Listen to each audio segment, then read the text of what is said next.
धन्यवाद।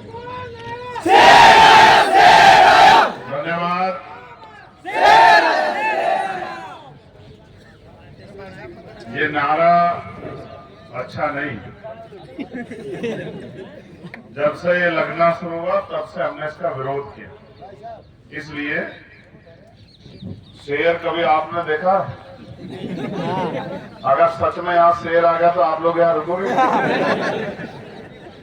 शेर आया तो आपको ढूंढना पड़ेगा। दूसरी बात, शेर का अपना नेचर होता है। शेर हमेशा अपने से कमजोर को मारकर खाता है। और हम जो लड़ाई लड़ते हैं वो उनकी लड़ाई लड़ते हैं जो कमजोर, जिनको गिराया गया, जिनको सताया गया, जिनकी हिस्सेदारी कम, जिनको आगे बढ़ना चाहिए। तो इसलिए नारे व्यक्ति के व्यक्तित्व को प्रभावित करते हैं। आपका नारा होना चाहिए कि राजस्थान खुशहाल कैसे बने, राजस्थान तरक्की कैसे करे, नौजवानों को रोजगार कैसे मिले, बहन बेटियों का सम्मान कैसे सुरक्षित रहे, बहनें माएं कैसे सशक्त हों, किसान को उसकी फसल के दाम कैसे मिले, मजदूर को न्यूनतम वेतन कैसे मिले, बेहतर पढ़ाई आपको कैसे मिले, बीमारी के बाद बेहतर इलाज आपको कैसे मिले, और राजस्थान भ्रष्टाचार मुक्त हो, उसका नारा आप लगाओ। और नारा लगाने से काम नहीं चलेगा। अगर आप अपनी वोट का सही इस्तेमाल करोगे तो ये काम बहुत आसान है। मैं धन्यवाद दूंगा बादलपुर के हमारे क्षेत्रवासियों को, इस मंच पर उपस्थित आरएलपी, एएसपी, भीम आर्मी के सभी सम्मानित नेतागण, मेरे साथ चल के आए हमारे प्रदेश के प्रभारी भाई सतपाल चौधरी जी, भीम आर्मी के राष्ट्रीय महासचिव भाई कमल सिंह वालिया जी, भाई विकास जी,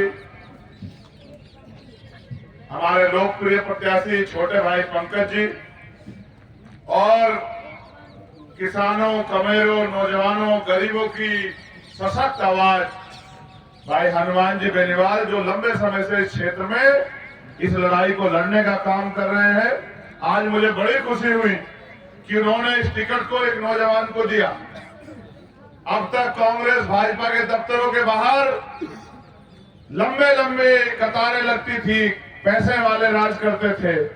इस बार हमने ये कोशिश की है कि गरीब, कमजोर, बेसहारा की जो आवाज बनना चाहते हैं, जिनके अंदर जज्बा है परिवर्तन का, उनको हम लोग मौका दें।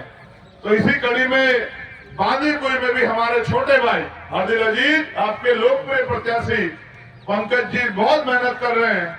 उनके प्रोग्राम को फेल करने का काम भी यहाँ के ताकतवर पार्टी के लोगों ने किया। लेकिन ये तो जनता है, जनता जिसके साथ रहती है वो फेल नहीं होता है।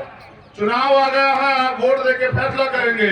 अगर आपने अपनी वोट का सही प्रयोग किया, आप सब जिम्मेदार समझदार लोग हैं, बड़ी संख्या में नौजवान यहाँ हैं, बुजुर्ग यहाँ हैं, मेरी बाईं तरफ हमारी बहनें माएं यहाँ खड़ी हैं। आप 2 रुपए का सामान खरीदते हो, 4 बार सोचते हो सामान में कोई कमी तो नहीं है। आप कोई सामान लेने जाते हो, 20 बार उसका रैपर उठा पकड़ के देखते हो, खुला हुआ तो नहीं है, खराब तो नहीं है। लेकिन जब आप अपनी कीमती वोट का प्रयोग करने जाते हो तो फिर आप काम करने वाले व्यक्ति को नहीं देखते। फिर आप ये देखते हो कि हमें किसको वोट करना है, और फिर आपकी वोट अंत है हमेशा ताकतवर लोगों के पक्ष में जाती है। वो आपकी वोट लेके घरों में जाके सो जाते हैं। अगले 5 साल आप जब परेशानी में होते तो उम्मीद करते कोई आपकी आवाज उठाए। जब तक आप अपने बीच के व्यक्ति को ताकत नहीं दोगे, जब तक आप अपने बीच के व्यक्ति को लड़ने की हिम्मत नहीं दोगे, और लोकतंत्र में हिम्मत वोट से दी जाती है, ताकत वोट से दी जाती है।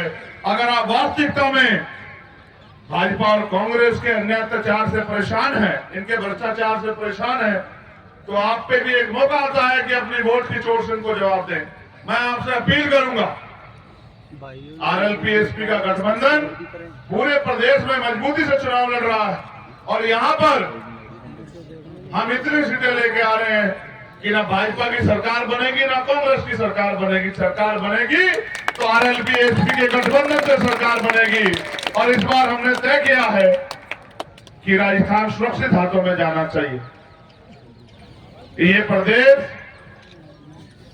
लंबे समय से सुरक्षित हाथों का इंतजार कर रहा है। इसलिए मैं मानता हूं कि भाई हनुमान जी बेनीवाल जो किसान परिवार से आते हैं और किसान अपने साथ साथ अपने प्रदेश, अपने क्षेत्र और अपने देश का भी ख्याल रखता है। वो फसल उगाता जरूर है, लेकिन उसकी फसल से पेट दूसरों का भरता है। इसलिए मैं आग्रह करूंगा कि इस बार जब आप 25 तारीख को वोट डालने जाएं, हमारे गठबंधन का निशान है यहाँ बोतल, अपना एक एक वोट बोतल के निशान पर डाल के भाई पंकज जी को कामयाब बनाए और हनुमान बेनीवाल और मेरे हाथों को मजबूत करें। हमारी मजबूती राजस्थान के नए भविष्य का फैसला करेगी। आज तो इतना अच्छा सिस्टम बनाया मुख्यमंत्री जी ने, विधायक और मंत्री अपने हिसाब से अधिकारी कर्मचारी लगाते हैं। आप ये सोचो, जो विधायक जी ने, मंत्री जी ने कर्मचारी लगाया वो आपकी सेवा करेगा, आप पे काम करेगा, आपके हिसाब से चलेगा, या मंत्री जी या विधायक जी के हिसाब से चलेगा? आप सोचो। ये पूरा सिस्टम इसलिए बनाया है कि विधायकों के दबाव में ईमानदार अधिकारियों से गलत काम करवाए जाएं। लेकिन मैं अधिकारी कर्मचारियों का भी धन्यवाद करूंगा। कहीं कहीं तो वो कमजोर पड़ जाते हैं, लेकिन कहीं कहीं वो गरीबों के हितैषी बन के उनकी लड़ाई लड़ने का काम करते हैं। लेकिन उनको सही और सशक्त आवाज, जिम्मेदारी से संविधान के साथ काम करने का अधिकार कब मिलेगा? जब भ्रष्टाचार से मुक्त राजस्थान बनेगा और भ्रष्टाचार में फंसी भाजपा कांग्रेस का सुपड़ा साफ होगा। इस बार हम लोग नींव रख रहे हैं। मैं आपसे अपील करूंगा, भाईचारे के राजस्थान के लिए, अमन चैन के राजस्थान के लिए और गरीबों कमजोरों को स्वाभिमान सम्मान का जीवन दिलाने के लिए, बहन बेटियों के सम्मान के लिए अपनी वोट को आजाद समाज पार्टी आरएलपी के गठबंधन और उसके प्रत्याशी को देकर अपनी कीमती वोट से उसको कामयाब बनाए और अपने भविष्य की लड़ाई और अपने वर्तमान को मजबूत करने के लिए अपना 25 तारीख को अपना फैसला गठबंधन के पक्ष में ले। बहुत बहुत धन्यवाद। आप सभी के लिए मंगल कामनाएं। आप लंबे समय से यहाँ जुटे हुए और हमारे पास भी सभाएं हैं। हेलीकॉप्टर वाले साथी मना कर रहे थे कि विजिबिलिटी नहीं बचेगी।